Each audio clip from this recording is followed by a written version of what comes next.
Hello, and I hope this video finds you well. I'm going to do my final reading video today, and probably also my final video of the year, and might strike as a bit of an odd choice compared to some of the previous ones, but I'm going to read a bit from Thus Spoke Zarathustra by Nietzsche, Friedrich Nietzsche. Even if you've never studied philosophy, you've no doubt heard of Friedrich Nietzsche, and probably through his unfortunate association with Nazism, which I'll talk about a little bit. But as with the other reading videos I've made, I want to try to summarize Nietzsche, which is kind of a weighty task. I was thinking about that earlier. How do I introduce an author like this to someone who's never read him? And then I'll read from a favorite and I think very important passage from this book. And as I go, I'll talk about the philosophical implications of what's being expressed. And then at the end, I might provide some closing thoughts, and that's it. So just a little about Nietzsche himself to start. I think of Nietzsche in a similar vein to Karl Marx in that he was very prophetic. Nietzsche saw things coming that others did not see, and for that reason was far ahead of his time and was very misunderstood and little read in his time. I don't think he ever really made much money from his books, nor was he very accepted as an academic, as a philosopher, so forth. Nietzsche wrote in the late 1800s, chiefly, and what he anticipated happening was that modernization, technology, progress were going to kind of eclipse religion in the 20th century, and we're going to remove religion from its formerly held place of providing humanity with guiding values. Up until this point in time, and for many people this is still the case, religion prescribed morality. People knew how to live and what was important because religion told them so. Nietzsche had his own bone to pick with religion, and a big part of this, I think, was personal. His parents were involved in the clergy, and they had a son who literally wrote a book entitled The Antichrist, so strong rebellious spirit there, big daddy issues. But Nietzsche also saw it as problematic that humanity was going to be without this moral compass which religion had previously provided. And so his big question and goal was what he called a transvaluation of all values. Humanity was going to have to cross this trespass where it was without the morality of religion and before it had a replacement. And Nietzsche's writing ultimately, I would contend, was trying to steer humanity along that process. Now, I said he had a bone to pick with religion. Part of that is that Nietzsche had accurately diagnosed that religion tends to confer shame on the human being, and so prevent the human being from its greatest potential splendor and authenticity. And so he saw this crisis of meaning that the loss of religion would bring as problematic in that it would yield nihilism and humanity cannot live without meaning, but also as an opportunity because we would be able to create a value system that was more authentic and more empowering. This gets into a little of why Nietzsche is problematic and why he was taken up by the Nazis and their propaganda scheme. So I think from my contemporary perspective, Nietzsche had big issues with his masculinity and with how he showed up in the world, and as a result of this, how he viewed himself. And so he idealized some races that he saw as stronger in a more traditional sense, and he eschewed others that he saw as merely clever, intellectual, but physically withdrawn. Most notably, he idealized the Greeks, and he, I wouldn't say disavowed, but decried the contributions of the Jews. So, of course, after Nietzsche had passed away, this played right into the Nazis' hands, and Nietzsche's own sister was an outspoken anti-Semite. And all of this, of course, goes along with the project I mentioned earlier, which is that Nietzsche was trying to shepherd humanity through the impending period of nihilism that he saw and into a later period, potential future, where humans would be able to self-govern and where they would appear more strong, more self-possessed in the same way that Nietzsche perceived the Greeks to have been. So that race and others sort of provided a model for him of what could be. But this ultimate form of humanity that had not yet been seen, Nietzsche called the Übermensch. And this would be something even different from the Greeks or from other paragons in his writing. The difference between the Übermensch and something like the Greek race, or even Nazism or any form of nationalism, is that the Übermensch would be purely self-directed. They would not need any external God. They would not need any external source of meaning to structure their lives. And instead, they themselves would be an artist, a creator, sort of projecting onto a blank universe.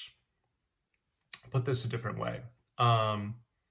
Nietzsche is often called a nihilist. Instead, I think the starting point for Nietzsche is nihilism. It is presumed that beneath the artifice of religion, which Nietzsche saw as crumbling, there is no inherent meaning in the universe. And this was the problem that Nietzsche was trying to work towards solving. The solution would be for human beings to create their own meaning and project their own meaning. And the Übermensch would be a class, a race of human beings capable of doing that. This gets at why earlier I said Nietzsche was so far ahead of his time. The basic dynamic or schema being described here is postmodern. Postmodernism takes for granted that God is dead. By the way, that's a line from one of Nietzsche's books. That God is dead, that there is no inherent meaning in the universe, and that humanity has to sort of survive that condition. So this is really what Nietzsche was speaking to. And yet, not only did he write before the postmodern era, he also wrote before the modern era. He was writing in the late 1800s, and modernism was a movement in the early 20th century. So very far ahead of his time, very intuitive, a deeply feeling, deeply poetic spirit, really vexed by these questions. And unfortunately, as I gave mention of earlier, he did fall into these traps of idealizing certain races and denigrating others, and his writing was exploited through Nazism for that reason. So I want to give all of that as a picture of Nietzsche and kind of the landscape that we're working within before I read a passage from today's book, which is Thus Spoke Zarathustra.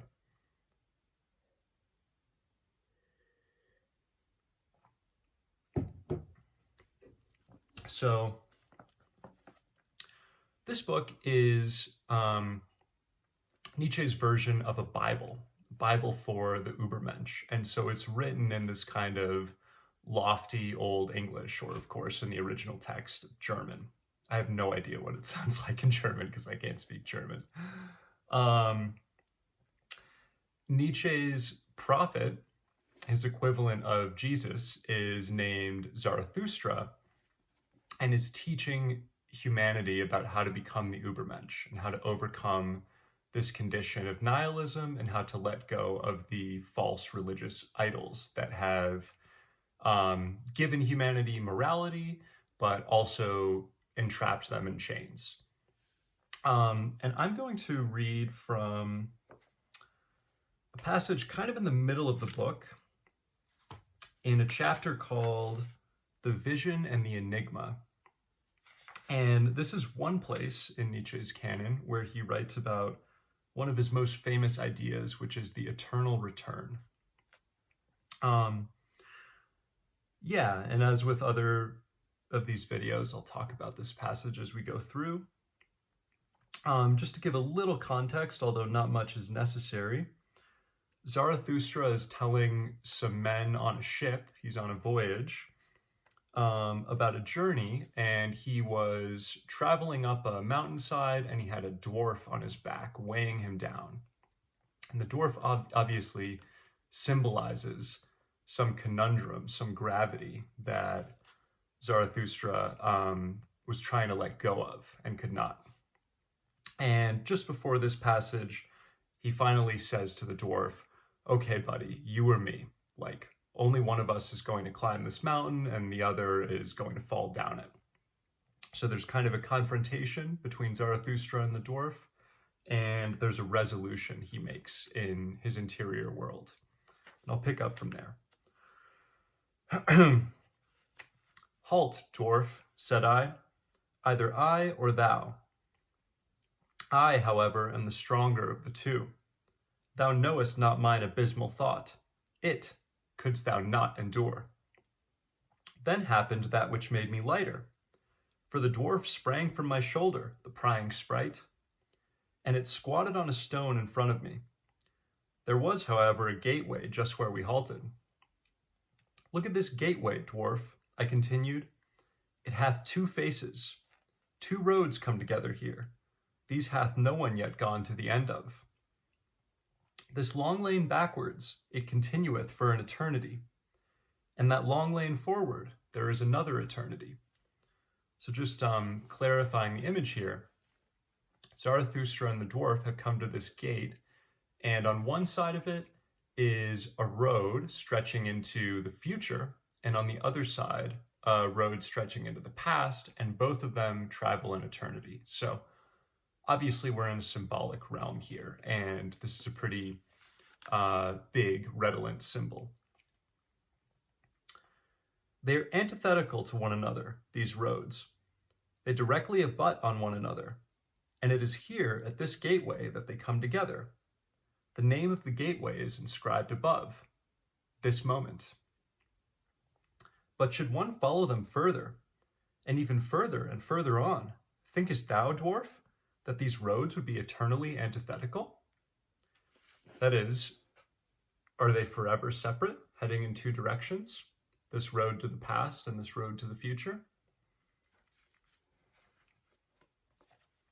"Everything straight lieth," murmured the dwarf contemptuously. "All truth is crooked. Time itself is a circle." Now, "all truth is crooked" fits in with another of Nietzsche's ideas, and here again he was anticipating postmodernism. Another famous passage in Nietzsche declares that all seeing is perspectival. In other words, there is no human seeing outside of subjectivity, outside of bias. So we have another expression of that here. All truth is crooked. Time itself is a circle, as the dwarf says. So these roads, the one extending to the past, the other to the future, they're warped and they meet. I don't think I want to dwell on this too much longer, but again, just going to the strength of Nietzsche's intuition and the profundity, this is true of space-time, that it's circular. Einstein was to discover this in the 20th century. "Thou spirit of gravity," said I wrathfully, "do not take it too lightly, or I shall let thee squat where thou squattest, halt foot, and I carried thee high. Observe," continued I, "this moment. From the gateway, this moment, there runneth a long eternal lane backwards, behind us lieth an eternity. Must not whatever can run its course of all things have already run along that lane? Must not whatever can happen of all things have already happened, resulted, and gone by? And if everything have already existed, what thinkest thou, dwarf, of this moment? Must not this gateway also have already existed? And are not all things closely bound together in such wise that this moment draweth all things after it, consequently itself also? For whatever can run its course of all things, also in this long lane outward, must it once more run. And this slow spider which creepeth in the moonlight, and this moonlight itself, and thou and I in this gateway whispering together, whispering of eternal things, must we not all have already existed?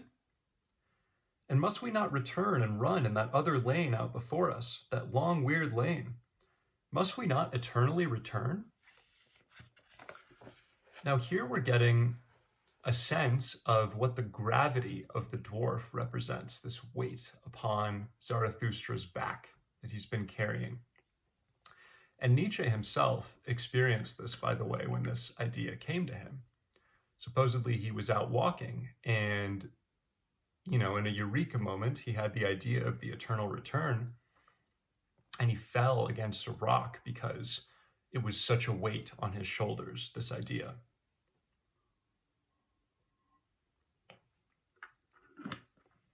The idea is that if time is ultimately circular, if everything that happens eternally in a recurrence, then every choice we make not just for linear time or for my one lifetime, but we make for eternity. And independent of a God, of a religion, these other forces I was talking about earlier that grant meaning to human experience, that weight of choice is squarely on our shoulders. And this is the awareness that Zarathustra has been dwelling under.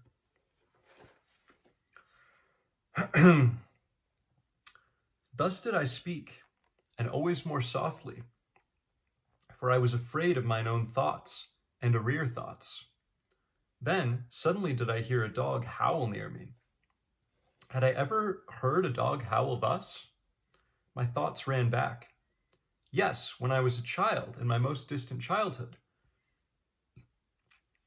Then did I hear a dog howl thus, and saw it also, with hair bristling, its head upwards, trembling in the stillest midnight, when even dogs believe in ghosts, so that it excited my commiseration. For just then went the full moon, silent as death, over the house. Just then did it stand still, a glowing globe, at rest on the flat roof, as if on someone's property. Thereby had the dog been terrified, for dogs believe in thieves and ghosts. And when I again heard such howling, then did it excite my commiseration once more. Where now was the dwarf, and the gateway, and the spider, and all the whispering? Had I dreamt? Had I awakened? Twixt rugged rocks did I suddenly stand alone, dreary in the dreariest moonlight. But there lay a man, and there, the dog leaping, bristling, whining. Now did it see me coming. Then did it howl again, then did it cry. Had I ever heard a dog cry so for help? And verily, what I saw, the like I had never seen. A young shepherd did I see, writhing, choking, quivering, with distorted countenance, and with a heavy black serpent hanging out of his mouth. Now I want to harp on two things going on in this image. So he's been transported within a kind of dream sequence from his dialogue with the dwarf into this situation with a shepherd. And the shepherd has a black snake in his mouth, a serpent in his mouth. And there's a dog nearby howling. Now, I think it's important that it's a shepherd. What does the shepherd represent? We were talking about how for Nietzsche, humanity has not yet reached its potential, which would be the Übermensch. For Nietzsche, humanity is now as close to apes and the other animals as it is to the Übermensch. It has not yet crossed this important threshold that he seeks to help guide humanity through. I think the shepherd is a representation of this guidance, of this mysterious period during its evolution that humanity must walk. And the serpent, I'll leave it to you what the serpent represents, but I want to suggest that it's in line with the forces weighing down Zarathustra with the dwarf on his back. It might be religion, it might be the weight of humanity's choice-making capacity in a universe inherently without meaning. It is something that humanity needs to get past in order to survive. So I'll leave you to think about what that might be. Had I ever seen so much loathing and pale horror on one countenance? He had perhaps gone to sleep? Then had the serpent crawled into his throat. There had it bitten itself fast. Another important word choice here and notion. Humanity has gone to sleep. And earlier, Zarathustra said he had awakened. So we might think about the multiple meanings of awakening or being asleep. My hand pulled at the serpent and pulled in vain. I failed to pull the serpent out of his throat. Then there cried out of me, bite, bite. Its head off, bite. So cried it out of me, my horror, my hatred, my loathing, my pity. All my good and my bad cried with one voice out of me. Whatever this negative force is that humanity cannot overcome, that is strangling it, what would it mean to bite it off? What would it mean to swallow the pill, to accept the truth, and thereby overcome it? Ye daring ones around me, ye venturers and adventurers, and whoever of you have embarked with cunning sails on unexplored seas, ye enigma enjoyers, solve unto me the enigma that I then beheld, interpret unto me the vision of the lonesomest one, for it was a vision and a foresight. What did I then behold in parable, and who is it that must come some day? Who is the shepherd into whose throat the serpent thus crawled? Who is the man into whose throat all the heaviest and blackest will thus crawl? The shepherd, however, bit as my cry had admonished him. He bit with a strong bite. Far away did he spit the head of the serpent and sprang up.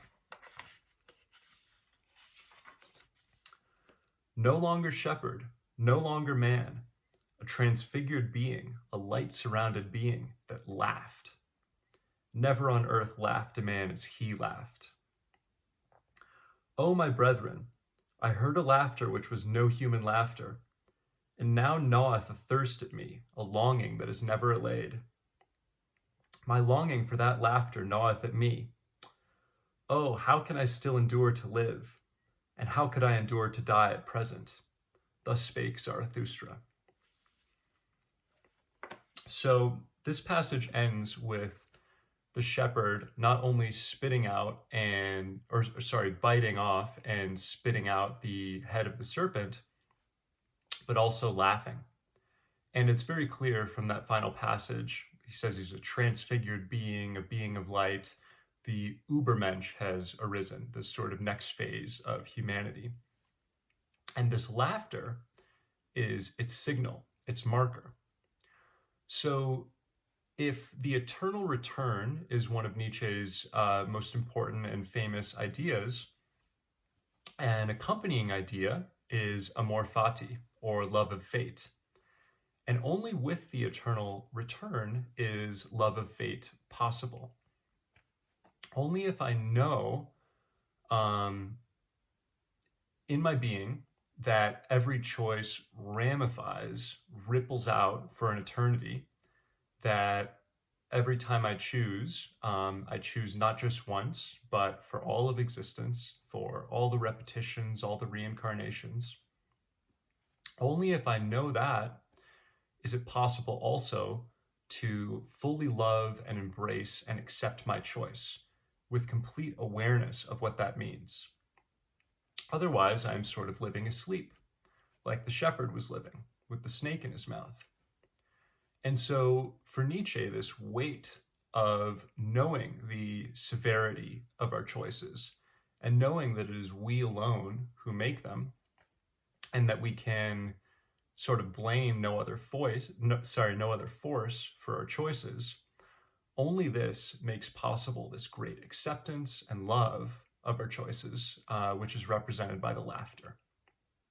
Otherwise, we have only this kind of half-lit or half-hearted existence, which for Nietzsche is characterized by religion. If we are sort of giving away the meaning, the gravity of our lives to God or another force, to nationalism, so on and so forth, then we are not truly alive. And we are not yet the Übermensch. We're still humanity. We're still the shepherd. So Nietzsche confronts us with the intensity and the radical individualism of choice in a nihilistic universe, a universe without meaning outside of the human mind.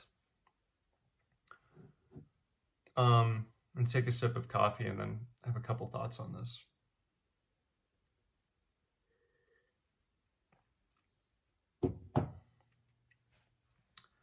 It's still up for debate whether this kind of universe that Nietzsche describes is actually livable.